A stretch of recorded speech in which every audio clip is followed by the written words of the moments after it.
c'est deux faces d'une même personne. Quand Jésus est venu, Marthe était à la cuisine en train de faire le travail qu'il fallait faire. Marie également était au pied de Jésus. Père et joie. Souvent, on a l'impression que Jésus a réprimandé Marthe parce qu'elle n'est pas venue au pied de Jésus. Non. Et quand ils vont finir de causer, ils vont aller manger le nourriture de Marthe.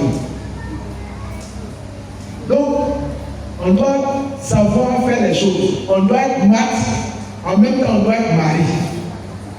Notre vie spirituelle, c'est Marie. Notre vie familiale, professionnelle, c'est Marthe.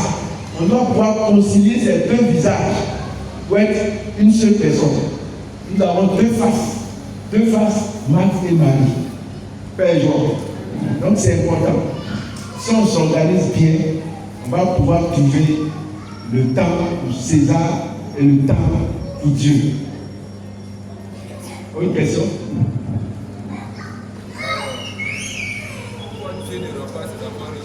Pourquoi Dieu ne rend pas ses enfants riches?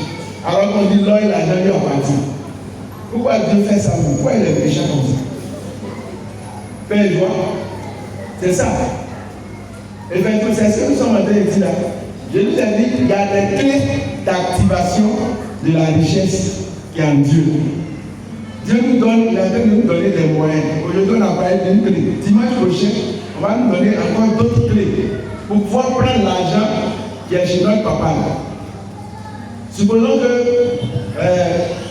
tu as des enfants qui sont à la maison. Est-ce que chaque soir, quand tu arrives à la maison, tu distribues l'argent à tes enfants? Pourtant, tu as l'argent. Mais pour que tes enfants là aient l'argent que toi tu as là, qu'est-ce qu'ils doivent faire? Parce que toi, tu es là, papa, tu as l'argent. Mais quand ce soir, quand tu vas arriver, tu vas pas leur distribuer ça. C'est la même chose. Dieu a l'argent, mais nous ne distribuons pas ça. Pourtant, il a l'argent. Donc, nous qui sommes les papas, on a l'argent. Mais on ne distribue pas ça tous les jours à nos enfants. Mais comment ils arrivent à avoir ça de nous? Hein? Ouais, souvent ils demandent. Voilà, et puis on leur donne. Ils expriment leurs besoins. Quand on dit on a acheté cahier à l'école, ici, ils expriment leurs besoins et puis on leur donne. Donc, nous, notre manière d'exprimer notre besoin, c'est une des clés qu'on a dit aujourd'hui. C'est par l'investissement, par le travail, que Dieu ouvre les portes et puis ça descend sur nous. Père et joie. Amen. Parce que si Dieu, si c'est un verset comme ça qu'on ramasse, on n'a plus besoin de Dieu. On n'a plus besoin de lui. Père et joie. On n'a plus besoin de Dieu. Donc, pour que nous soyons toujours dépendants de lui, attachés à lui, lui garde ça et puis nous donne les clés, les moyens pour pouvoir posséder ce qu'il a pour nous. Père et joie. C'est très important. Autre question là. Un chrétien peut-il investir dans un maquis? Il y a la même question qui a été posée aussi par Georges là. Alors, avant de répondre, je vais te poser une question pour répondre à la question. Est-ce qu'un chrétien peut boire la boisson?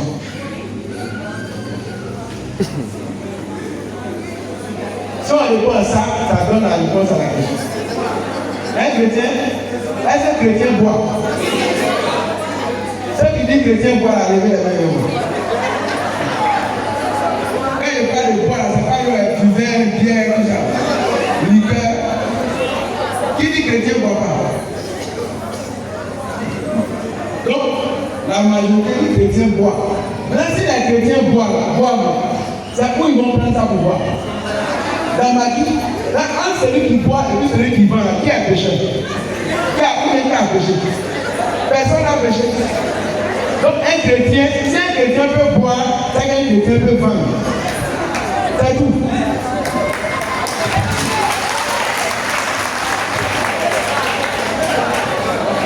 Mais voilà, c'est pas ça.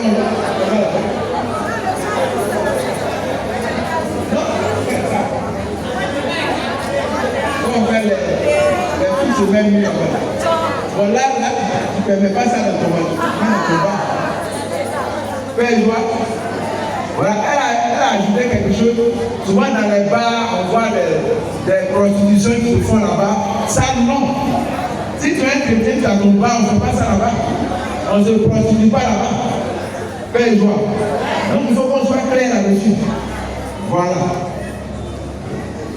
Mais un chrétien peut vendre boisson, peut avoir maquis. Paix et joie. Il faut faire ça. Le jour de la révolution, on va aller payer boisson chez toi, on va venir boire. Le jour il y a un mariage ici, on cherche chez toi, on va les payer. On ne va pas les payer chez un païen. Oui. L'argent ne reste pas quand ça rentre. Oui, l'argent ne reste pas quand ça rentre. Effectivement, le frère l'a dit là-bas. Effectivement, je l'ai dit un peu dans l'introduction, les différents dimanches, ce qu'on allait voir. J'ai dit souvent aussi, il y a des blocages, il y a des obstacles à la bénédiction financière.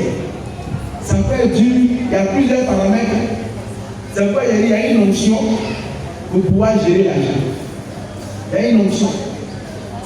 D'abord, au niveau humain, tu peux être quelqu'un qui ne sait pas gérer l'argent. Ça, il ne sait pas, il n'y a pas de diable derrière ça. Et quand tu reçois l'argent, tu gaspilles l'argent, tu ne sais pas gérer. La mauvaise gestion de l'argent. Il y a des gens qui reçoivent leur salaire, avant qu'ils n'arrivent à la maison, ils ont déjà bu 3 bières avec un poulet.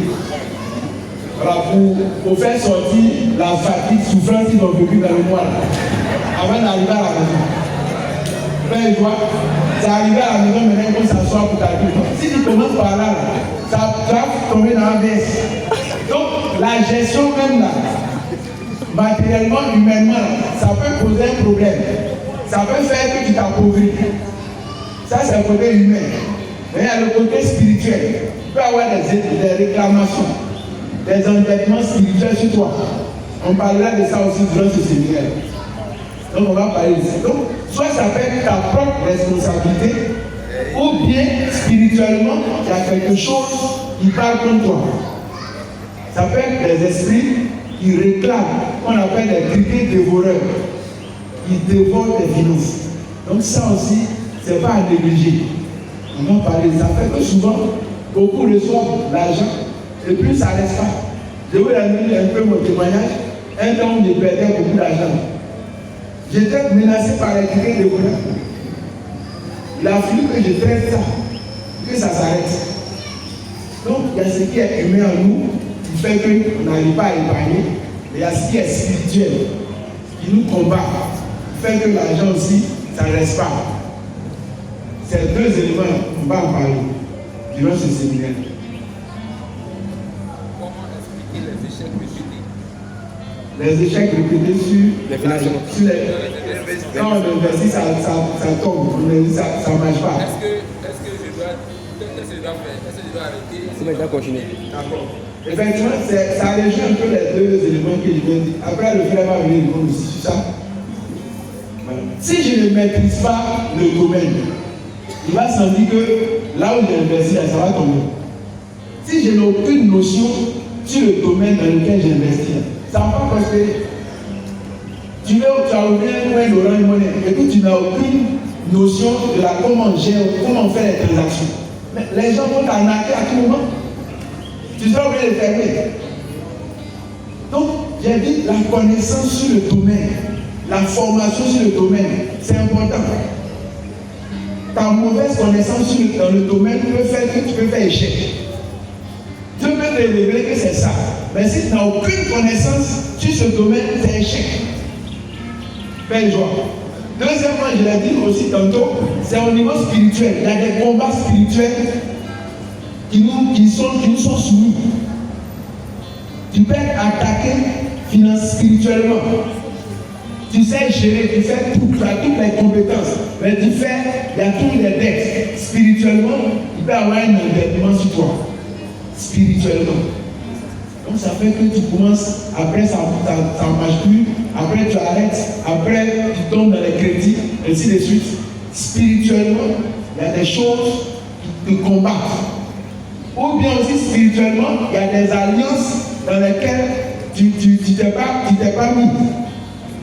Par exemple, quand on prend Malachie 3, à partir du verset 9 jusqu'au verset 11, Dieu dit il y a une alliance financière là-bas dans laquelle si on se met, lui-même sécurise, il menace les criquets dévoreurs. Mais si tu n'es pas dans cette alliance, tu seras menacé par les criquets dévoreurs. Cette alliance-là qu'on appelle la dîme, on va parler de ça. Donc il y a des éléments vraiment qu'il faut connaître avant de s'engager dans un domaine précis. Il y a aussi des alliances qu'il faut tisser. Vous voyez nos frères qui sont un peu, qui font le commerce, boutiquier et autres. Tu vas voir chez un Mauritanien payer l'âme à 20 ans, il ne va pas te donner. Il va payer point, il ne va pas te donner. Pourquoi? Parce qu'il a ses alliances. Tu regardes sous la porte là, ils ont attaché quelque chose là. Ou bien tu lui donnes l'argent, matin, bonheur, avant de le mettre dans la caisse, il fait des incantations. Avant de le mettre à la pièce là-bas. Il y a des alliances qu'il faut avoir. Sinon, ton affaire, ça ne va pas prospérer. Et quand il n'y a pas d'alliance, l'alliance en Dieu, ou bien au niveau des ténèbres. Je vous ai parlé de mon oncle. Il a fait une alliance quelque part. Les voitures sont venues. Mais cette alliance a aussi avec sa date de péremption. Donc il faut avoir une alliance, une bonne alliance avec Dieu. Il y a beaucoup de paramètres qui déterminent ça. Le fait qu'on fait après ça ne marche pas. Il y a beaucoup de paramètres. D'ordre humain et d'ordre spirituel. Comme je l'ai dit là, on va nous expliquer ça en profondeur. Encore les dimanches qui suivent. Fais joie. Tu veux venir dire quelque chose par rapport à tout ce qu'on a dit, voilà. Déjà, concernant ce qui a été dit, je vais... C'est un entrepreneur, un formateur aussi. Voilà, tout à l'heure, il va dire le reste. Bon, concernant ce qui a été dit, d'abord, dans un premier temps, on va parler d'abord d'un point essentiel qui est identifier sa voie professionnelle. De façon simple, notre mission de vie. Parce que comme le berger l'a dit, tout le monde est venu sur terre pour accomplir une mission. Vous allez constater certainement qu'il y a 5 personnes qui ont peut-être 1000 choses dans la tête. J'ai envie peut-être de vendre de l'eau, j'ai envie d'être avocat, j'ai envie d'être magistrat, il y a beaucoup de choses qui nous passent par la tête. Le premier problème, déjà, c'est parce qu'on n'arrive pas à avoir une bonne orientation de notre vie. On n'arrive pas à trouver le chemin que nous devons emprunter pour pouvoir atteindre notre métier, soit notre rêve. Et déjà, si vous avez ce problème, ça veut dire quoi? Ça veut dire que dans un premier temps, il faut déjà se poser la question de savoir qu'est-ce que j'aime. On appelle ça la passion. Qu'est-ce qui me passionne? Dans quel domaine, par exemple, si on me met peut-être dans une porte, dans une chambre fermée, je peux être là en train de travailler sans même demander de l'argent. Quel domaine vraiment de passion que j'adore? Ça, c'est la première question qu'on va se poser. C'est indispensable. Pourquoi? Parce que si tu n'arrives pas à trouver le métier, soit tu n'arrives pas à trouver le domaine qui est fait pour toi, tu vas tourner en rond. Tu vas tout faire, tu vas tourner en rond. Et aujourd'hui, vous allez constater que malheureusement, notre système même éducatif fait que beaucoup de personnes n'arrivent même pas à trouver leur voie professionnelle. Tu peux avoir peut-être envie de faire une filière et par l'influence de tes parents, soit par l'influence de tes amis, soit par une mauvaise orientation, tu te retrouves dans une filière. Mais comme tu n'as pas le choix, tu le fais jusqu'au bout. Mais à la fin, tu as cette difficulté à pouvoir vraiment réussir dans cette filière dans laquelle on a mis. Et ça devient hyper compliqué après. Donc déjà, il faudrait qu'on se pose cette question.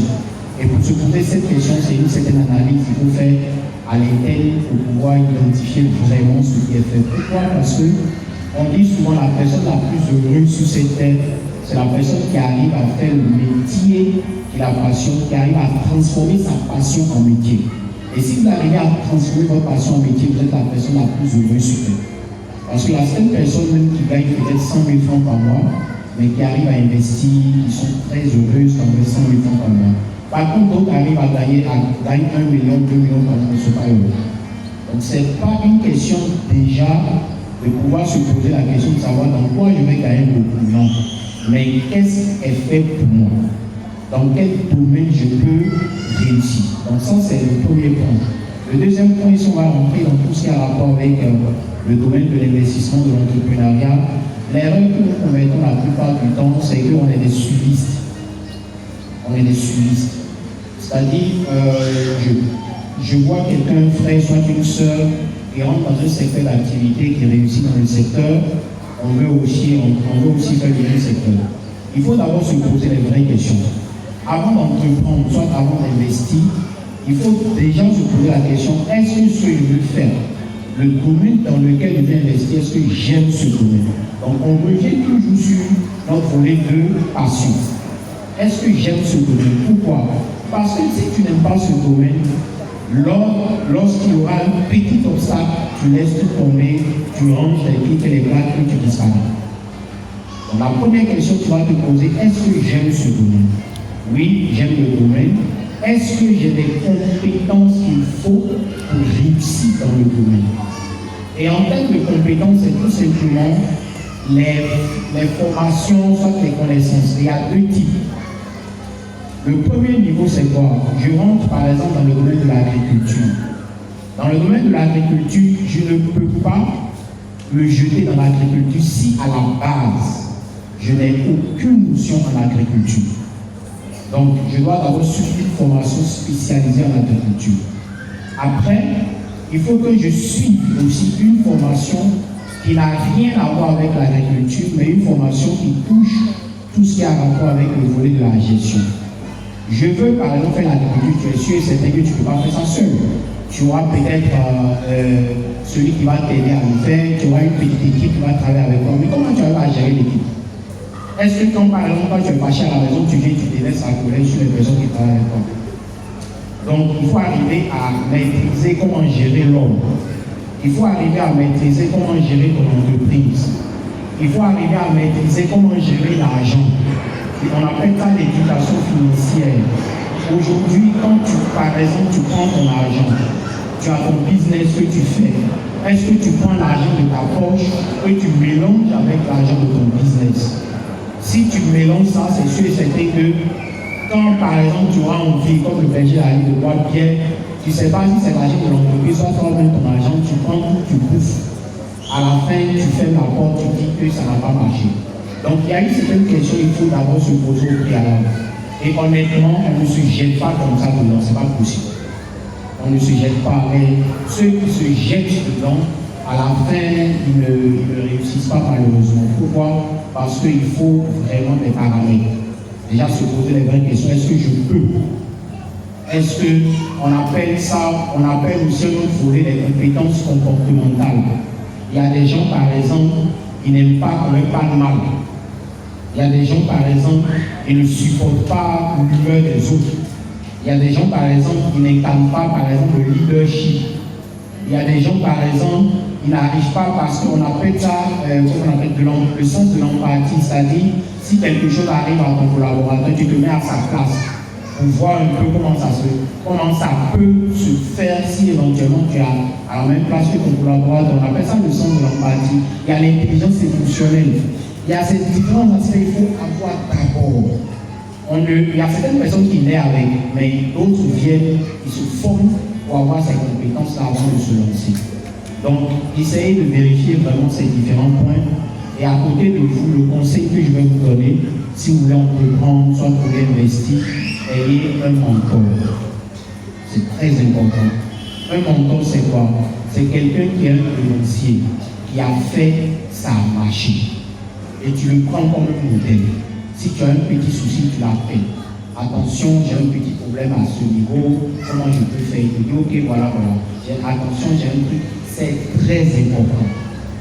Et pour finir, le point qui est aussi indispensable, que ce soit tu veux investir, tu veux entreprendre, il faut sortir de sa zone de confort. Il y a d'autres personnes, il y a beaucoup de personnes aujourd'hui, ils font par exemple la maison église, maison travail, et ça s'arrête là. Ils ne cherchent pas à rencontrer des gens. Ils ne cherchent pas à développer leur réseau professionnel. Ils ne cherchent pas à avoir une relationnel. C'est grave. Il faut avoir un carnet d'adresse sur lequel s'appuyer aujourd'hui. Ce n'est pas une question de non, c'est fait pour d'autres personnes, ce n'est pas fait pour d'autres. Ce n'est pas une question ça. Ce n'est pas cette question-là. Mais si tu veux en comprendre, soit tu veux réussir, tu as toujours besoin des gens qui vont t'aider à réussir. Mais pour avoir ces personnes qui vont t'aider à réussir, ce n'est pas en restant à la maison, soit c'est pas. Non, il faut sortir. Tu trouves un séminaire, on organise un séminaire quelque part, tu causes avec des gens, tu peux avoir un contact, ils t'intéressent par exemple à gérer ton activité, tu prends le contact, et quand tu prends ce contact-là, tu vas pas écrire beaucoup à la personne. Tu l'appelles, tu salues, voici, on s'est rencontrés dans telle conférence et tout ça, juste pour souhaiter une bonne semaine. Ça ne s'arrête pas. Tu cherches jusqu'à ce que tu rencontres la personne. Tu peux rencontrer des directeurs, des chefs d'entreprise, plein de personnes. Il faut sortir de votre zone de confort. Aujourd'hui, beaucoup de personnes, il y a des gens qui n'ont pas les moyens, ils cotisent de l'argent pour voyager simplement, pour aller rencontrer d'autres personnes. Il y a des conférences à l'hôtel, à Sofitel, donc aller dans des vrais coins, aller dans des endroits, rencontrer les gens, échanger, développer, parler de ce que vous faites. Ils vont aussi parler de ce qu'ils font, aller changer des carnets d'adresse. C'est très important. Merci.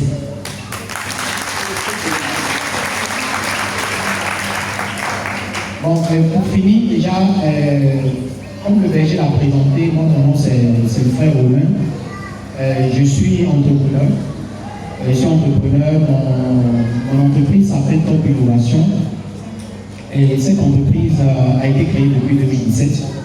On est spécialisé dans tout ce qui a rapport avec le secteur de l'éducation, formation. Éducation, formation, égalité du genre. Donc dans le domaine de l'éducation, formation, on est plus dans le secteur de l'orientation professionnelle. J'ai parlé d'un point ici important, comment identifier sa mission de vie, comment trouver son métier de rêve. Aujourd'hui, par exemple, vous savez, il y a beaucoup de métiers qui sont très pourvoyeurs d'emploi. Et la particularité de Top Innovation, on aide les jeunes à se reconvertir, soit à s'orienter dans les métiers porteurs. On est carrément à l'aide de l'intelligence artificielle, vous le savez très bien. On est à l'aide de l'intelligence artificielle.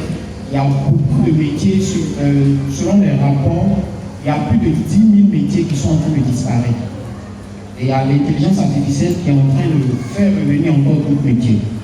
Mais malheureusement, on constate que les jeunes, ils finissent d'avoir le bac, et ils s'orientent encore dans les métiers qui seront transformés, qui seront carrément, comment on appelle ça, en voie carrément de disparition familiale. Et ça, c'est dangereux. Donc nous, notre rôle, c'est ce qu'on fait. On essaie d'écouter et d'orienter vraiment les jeunes dans ces secteurs qui sont pourvoyeurs. Et à côté de cela aussi, on est tous conscients qu'avec le système éducatif, les formations que nous faisons aujourd'hui ne sont pas des formations hyper compétitives. Parce que beaucoup te disent, moi j'ai un diplôme, ça suffit pour que je puisse travailler. Ce n'est pas vrai. Le diplôme est une présomption de compétences. Aujourd'hui, ce qu'un jeune a besoin pour travailler, ce sont des compétences. Et les compétences ne s'obtiennent pas à l'université. Les compétences s'obtiennent avant de rentrer en entreprise. D'où l'importance de développer ces compétences-là. Donc c'est ce que nous faisons. On accompagne les jeunes dans le développement des compétences orientées vers tout ce qui touche les réalités du marché de l'emploi. Dans le domaine de l'entrepreneuriat aussi, on accompagne du début à la fin, c'est-à-dire comment identifier, comment on appelle ça, son esprit entrepreneurial, voilà, comment développer son esprit entrepreneurial, comment mettre en place tout ce qu'il faut pour pouvoir entreprendre, comment il y a beaucoup de personnes qui disent ici, je ne sais pas quel secteur. En fait, ce qui est important dans la fait d'identifier le secteur, il faut faire une étude de marché. C'est très important de faire une étude de marché. Je peux avoir 3 choses dans la tête, mais si je fais mes études de marché, ça peut me permettre d'identifier le meilleur secteur, le secteur le plus rentable. Mais le secteur que je choisis en fonction de qui je suis. Attention, je ne choisis pas aussi le secteur qui est plus rentable. C'est très pertinent. Je choisis le secteur en fonction de qui je suis. Est-ce que je peux rester dans ce secteur pendant 15 ans, 20 ans, 30 ans, 40 ans? D'où on revient toujours sur notre passion. Donc voilà un peu ce que nous faisons et on développe aussi des projets pour les femmes. Pour les femmes, parce qu'on constate qu'aujourd'hui, beaucoup de femmes sont malheureusement sous-représentées dans des secteurs qui ne sont pas des secteurs très très connus, tels qu'on prend le numérique, on prend la production industrielle. Donc qu'est-ce que nous faisons? On essaie de recruter les femmes, on essaie de prendre les femmes, on les forme dans ce secteur pour que demain elles puissent avoir des compétences recherchées, soit elles puissent travailler directement dans ce secteur. Le berger l'a bien dit, on a lancé tout récemment un projet dans le domaine de la coiffure et de l'esthétique. Là-bas, l'objectif, c'est de former toutes les femmes qui ont envie, par exemple, qui ont la passion pour la coiffure et l'esthétique. Mais attention, ce n'est pas coiffure, c'est coiffure professionnelle. On forme celles qui peuvent travailler à l'hôtel d'Ivoire, dans un coin, c'est l'objectif. Parce qu'à la fin, on vous délivre le certificat de qualification professionnelle qu'on appelle le CQP. Donc, le certificat de qualification CQP, voilà, certificat de qualification professionnelle, qui est reconnu par le ministère et juste après la formation, on vous envoie un stage sur 3 mois renouvelables. Ce sont des stages qui sont rémunérés et ça débouche directement sur l'insertion professionnelle. Donc, on a lancé une phase pilote qui a déjà débuté. Donc, on est en train de travailler avec certains bailleurs pour lancer une phase nationale l'année prochaine. Donc, voilà les différents projets que nous faisons. Donc, si vous êtes intéressé par ces différents projets, vous pouvez nous contacter. Et étant donné que notre organisation est accréditée par l'UNESCO, donc on travaille avec l'UNESCO, avec beaucoup de partenaires, on a mis en place ici à Bergerville des cours UNESCO. Les cours UNESCO, c'est pour toutes les personnes qui veulent, par exemple, faire des cours du soir. On fait des cours du soir, mais des cours du soir qui sont réglementés. Donc on travaille avec le ministère de l'Éducation nationale sur ce programme-là. Et notre cours du soir est installé au groupe scolaire Lachon, c'est là-bas que nous faisons nos cours. Donc pour toutes les personnes qui ont besoin des informations complémentaires sur ces aspects, je suis disponible pour répondre. Merci beaucoup. Donc on va le faire, on accorde au Seigneur pour le faire. Merci au Seigneur que Dieu te bénisse. Faites de joie. Alors nous allons faire notre fin. Nous allons commencer la prière. On va dire merci.